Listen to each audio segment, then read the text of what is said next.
Imam Syafi'i radhiyallahu anhu, ketika beliau membuka kitab depan Imam Malik, itu beliau buka pelan. Kenapa? Beliau tidak mau Imam Malik sampai kedengeran suara membuka kertas, membuka lembaran kulit. Sampai segitu akhlak dan adab.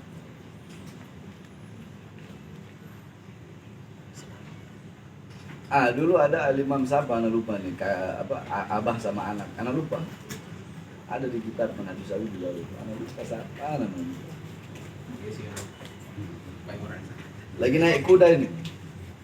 Abah sama anak ini lagi naik kuda nih. Dua-duanya ulama besar. Allah, Imam Syaukani bukan Imam Syaukani. Lupa. Lagi naik kuda, tiba-tiba ya ini Ra'al Fallah. Dia melihat ada petani. Ini petani ngomong, Ra'aitun Nawawi. Aku dulu pernah melihat Imam Nawawi. Kata ini petani. Tiba-tiba abahnya ini turun dari kuda dan berjalan. Anaknya bilang, "Abah, kenapa abah turun? Apakah pantas aku naik di atas kuda, sedangkan petani yang pernah melihat guruku dalam keadaan berjalan?"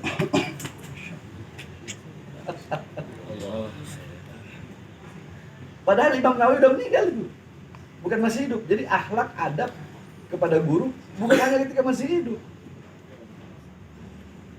Imam Nawawi posisi udah meninggal itu. Sama seperti Kyai Khalil Bangkalan. Anda pernah dapat cerita. Satu waktu Kyai Khalil Bangkalan naik delman. Ketika naik delman, tiba-tiba Kyai Khalil nanya, "Ini kuda berasal dari mana?" "Dari Bima, Kyai." "Turunkan saya." "Kenapa, Kyai?" "Saya punya guru berasal dari Bima. Maka saya tidak mau naik kuda yang berasalnya di tanah yang pernah diinjak oleh guru saya." Sampai segitunya yang dibayangkan akhlak adab murid dalam pada guru. Itu kalau ente mau dapat berkah daripada ilmu ya, dengan akhlak, dengan adab. Sebab al-adab al-akhlak qablal ilm. Al-akhlak al-adab fawqal ilm. Akhlak adab itu di atas ilmu. Akhlak adab itu sebelum ilmu. Sampai-sampai Mugaddam Tsani Al-Habib Rahman Segaf, beliau bilang, "Lau kana fil ilm min dunil khuluq syarafun, lakana asyrafu khalqillahi iblis." Kalau hanya dengan modal ilmu saja, modal ilmu tanpa akhlak, tanpa adab, seseorang bisa jadi mulia, maka makhluk paling mulia adalah iblis. Kalau cuma mau modal ilmu doang. Makanya kan ada adabul muta'allim, ada adabul alim juga. Penuntut ilmu nih ada adab, ada akhlak ketika dia menuntut ilmu. Nah, orang alim juga ada akhlak, ada adab. Banyak adabnya orang alim, salah satunya tawarru' anil futya, tarkul jidal, berhati-hati dalam berfatwa.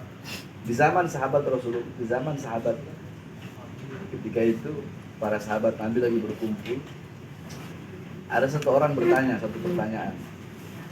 Contoh nanyanya ke anak gitu ya, anak lempar ke ente aja yang jawab.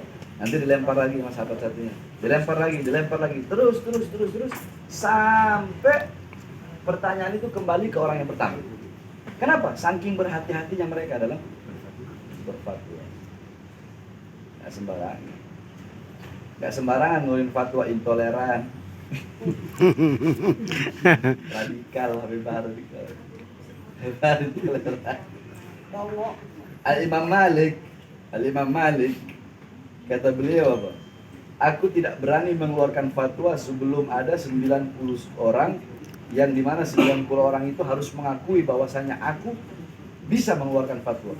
Ketika 90 ulama itu mengakui atau mereka mengakui kalau aku bisa mengeluarkan fatwa, baru aku mau mengeluarkan fatwa." Dan Al-Imam Malik pernah diberi 97 pertanyaan semua pertanyaan beliau jawab hanya 3. Sisanya berapa berarti? 97, sisa 94. 94 beliau jawab apa? Wallahu a'lam. Allah yang Maha tahu. Beliau jawab la adri. Itu pertama, kalau ente mau dalam menuntut ilmu. Kedua, ente dalam menuntut ilmu, yakni ala inna fil jasadi mudghatan. Idza saluhat saluhal jasadu kullu wa idza fasadat fasadal jasadu kullu ala wahyal qalb.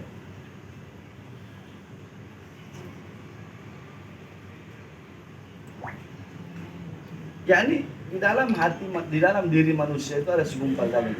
Kalau daging itu baik, baik seluruh anggota tubuh. Kalau daging itu rusak, maka rusak seluruh anggota tubuh. Apa daging itu? Daging itu adalah hati. Yani al-galab ra'sul jawarih. Hati itu adalah kepala. Hati itu pemimpin dari seluruh anggota badan. Anda mau tanya, yang menggerakkan kedua mata ente untuk melihat itu apa? Yang menggerakkan apa? Hati. Yang menggerakkan mata untuk melihat? Hati kan? Berarti mata hanya alat untuk melihat. Yang menggerakkan? Hati. Yang menggerakkan lidah ente untuk berbicara? Hati. Yang menggerakkan telinga ente untuk mendengar? Hati. Yang menggerakkan tangan ente untuk menyentuh? Hati. Yang menggerakkan kaki ente untuk melangkah? Hati. Berarti semua ini mata alat untuk melihat, telinga alat untuk mendengar, lidah alat untuk berbicara, tangan alat untuk menyentuh, memegang, kaki alat untuk berjalan. Tapi dari semua itu, kepalanya, penggeraknya adalah hati. Idza taghayyara ar-ru'us, taghayyara al-mar'us. Apabila pemimpin rusak, yang dipimpin rusak. Berarti baik buruknya anggota tubuh seseorang tergantung pada apa? Pemimpinnya anggota tubuh apa? Hati. Pertanyaannya, baik buruknya hati itu dari apa? Itu pertanyaan. Kalau baik buruknya anggota tubuh itu dari hati, maka baik buruknya hati itu tergantung pada apa? Tergantung pada makanan yang masuk. Sebab kenapa? Makanan yang masuk itulah yang hati itu tumbuhkan dari makanan.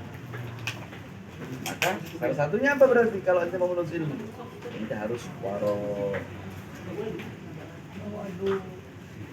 Harus punya sifat warok, berhati-hati.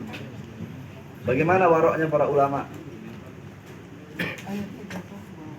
Al-Imam An-Nawawi, Shahibul Majmu', ya, Syarah Muhaddab, Imam Nawawi, Shahibul Minhaj, Shahibul Majmu', beliau tidak pernah memakan apel.